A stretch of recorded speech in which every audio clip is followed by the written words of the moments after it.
Timnas, JICES menyampaikan ucapan terima kasih atas dukungan yang telah diberikan oleh supporter di setiap laga yang telah dijalani. JICES menyebut sejak pertama kali saya tiba di Timnas, saya bisa merasakan adanya ikatan khusus di antara kami semua, antara para pendukung dan para pemain, tetapi juga di dalam tim. Sekaranglah saatnya untuk membangun kembali dan kembali lebih kuat dari sebelumnya.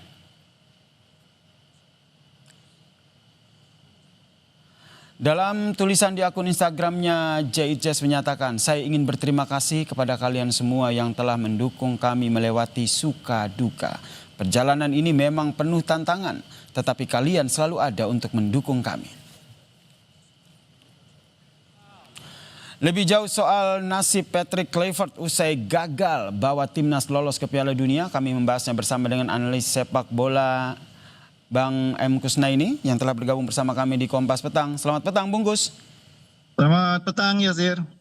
Kemarin sempat berbincang dengan Pak Sumarji yang menyatakan bahwa akan melakukan evaluasi, terutama mengevaluasi pelatih. Kalau menurut Anda, evaluasi PSSI ini apakah akan berujung pada keberlanjutan Patrick Kluivert atau Patrick Kluivert akan diganti?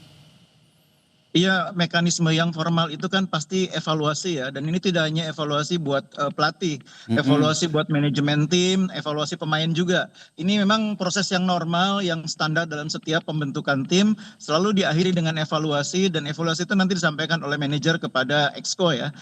Satu hal yang bisa ditangkap dari apa yang disampaikan oleh Pak Marji adalah orang mungkin kalau melihat gestur, melihat tone-nya dari apa yang disampaikan Pak Sumarji, itu sebetulnya terlihat bahwa kepercayaan tim dalam hal ini diwakili oleh manajer kepada pelatih tampaknya sudah ada di level yang agak rendah gitu ya.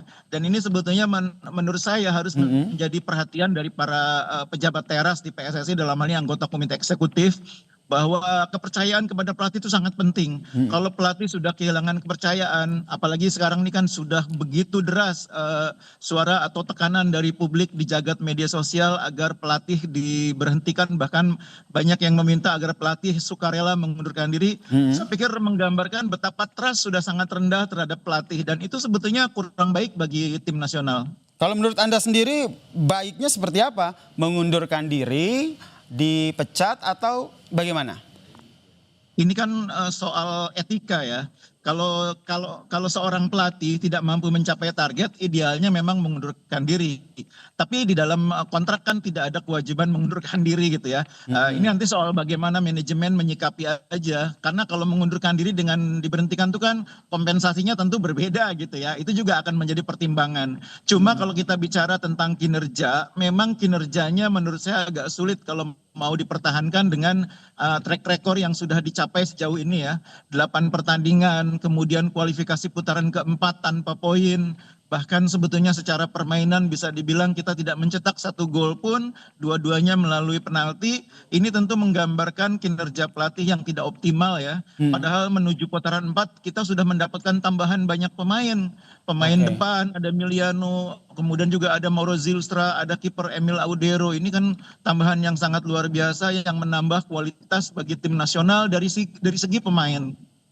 Oke, kemudian hingga saat ini memang yang baru menyampaikan statement ataupun keterangan hanya manajer PSSI gitu, Pak Sumarji. Kalau menurut Anda sendiri, Ketum PSSI sendiri yang merupakan juga sekaligus menpora kita, Erick Thohir, ini perlu nggak sih memberikan pernyataan langsung soal hasil ronde 4 tanpa menunggu rapat exco terlebih dahulu? Karena biasanya kan kalau kemenangan langsung disambut dengan statement yang luar biasa begitu. Tapi ini kekalahan nampaknya hingga saat ini Erick Thohir belum menyampaikan statement resminya. Iya, sebetulnya kita sudah mendengar pernyataan beliau yang berisi permohonan maaf ya. Tapi memang terkait dengan masa depan pelatih, memang idealnya harus melalui prosedur evaluasi ya.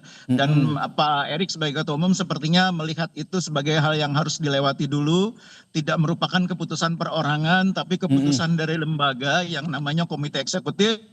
Ya kita harus menghormati itu juga sebagai bagian dari kesadaran tentang pentingnya organisasi, dalam hal ini komite eksekutif. Jadi kita tunggu aja sesudah rapat komite eksekutif nanti hasilnya seperti apa. Yang jelas kalau secara pribadi saya menganggap bahwa kepercayaan masyarakat, kepercayaan bahkan internal tim terhadap pelatih sudah sangat rendah gitu ya. Sehingga kalau mau dipertahankan itu tentu luar biasa nanti perjuangannya untuk mengembalikan kepercayaan masyarakat.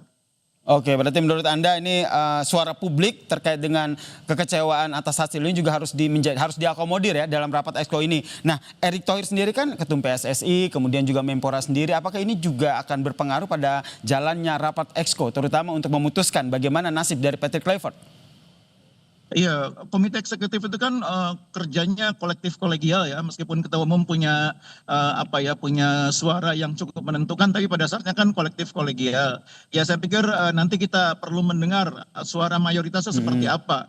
Cuma seperti yang berkali-kali saya katakan, ini nada bicara, tonnya Pak Sumarji yang juga bagian dari komite eksekutif, itu kan sudah sangat jelas gitu ya, menggambarkan betapa menurunnya tingkat kepercayaan terhadap pelatih. Jadi Pak Erick sebagai ketua umum PSSI saya pikir juga akan memahami suara itu.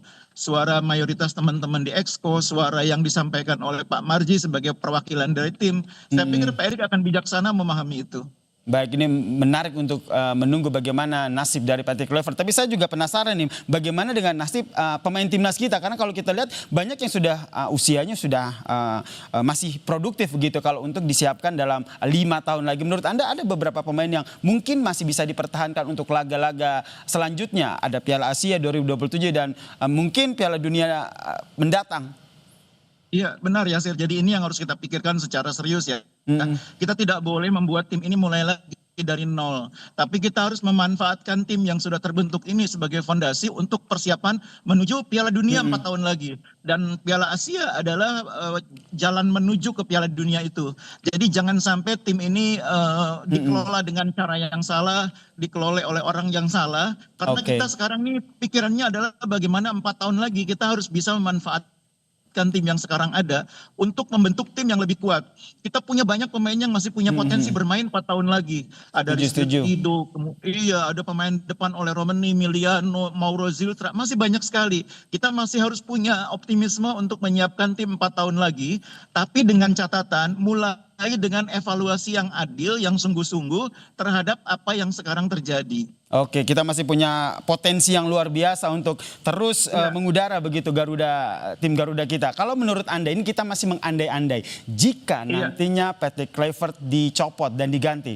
Menurut Anda siapa orang yang berpotensial untuk menggantikan sosok Patrick Kluivert? Ya, pertama-tama kita harus pastikan dulu bahwa pelatih yang nanti akan dipilih, entah itu Kluivert atau siapapun, orang yang punya kemampuan membangun tim, konsepnya jelas, kemudian pengembangannya, tahapan-tahapannya jelas, dan jangan berpikir jangka pendek gitu ya. Ini PSSI juga harus belajar dari kemarin memutuskan Kluivert untuk jangka pendek itu ternyata tidak efektif. Kita harus berpikir apa-apa itu konsepnya jelas, targetnya jelas, jangan di tengah jalan juga mudah berubah. Nah, kita harus siapkan itu. Yang kedua, bagi saya tidak masalah sebetulnya persoalan kemarin dengan masalah komunikasi, masalah perbedaan kultur.